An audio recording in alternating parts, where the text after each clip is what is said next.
Now, as the trading week winds down right here at the New York Stock Exchange, investors all wondering if the new week and the new month ahead will see a continuation of the August bounce back, because last week it was a strong one for the U.S. markets, courtesy of earnings and data.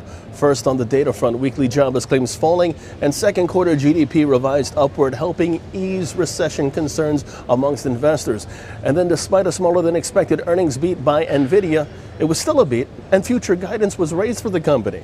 And when teamed with a pop in Salesforce, who also lifted its full-year profit outlook, it looked to be a strong finish of the final week of August 2024 right here on Wall Street. But a new week awaits, a new month, an abbreviated trading week here at the New York Stock Exchange. Will the good times continue to roll?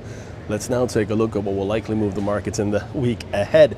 Monday kicks off on the quiet side as the U.S. markets are closed for the Labor Day holiday. That also includes the markets in Canada. So the action really kicks off on Tuesday, which sees us in the U.S. and focused on ISM manufacturing PMI for the month of August, a read that's expected at 47.8.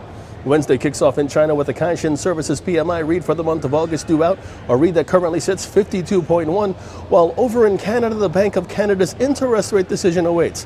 Expectations, a change to 4.25% from 4.5%, that of which will be followed by the release of the Fed's Beige Book in the U.S. during afternoon hours. Thursday kicks off in Europe with the EU July retail sales figures on the docket. Currently that sits at negative 0.3%, while here in the U.S. private payrolls also on the docket. ADP employment change numbers for the month of August expected to come in 150,000. And then on Friday, it's a busy end to the first week of the month of September. First in Europe, the EU second quarter GDP read is due out. Currently the read 0.3% quarter over quarter, 0.6% year over year. While here in the U.S., it's all about that monthly employment report.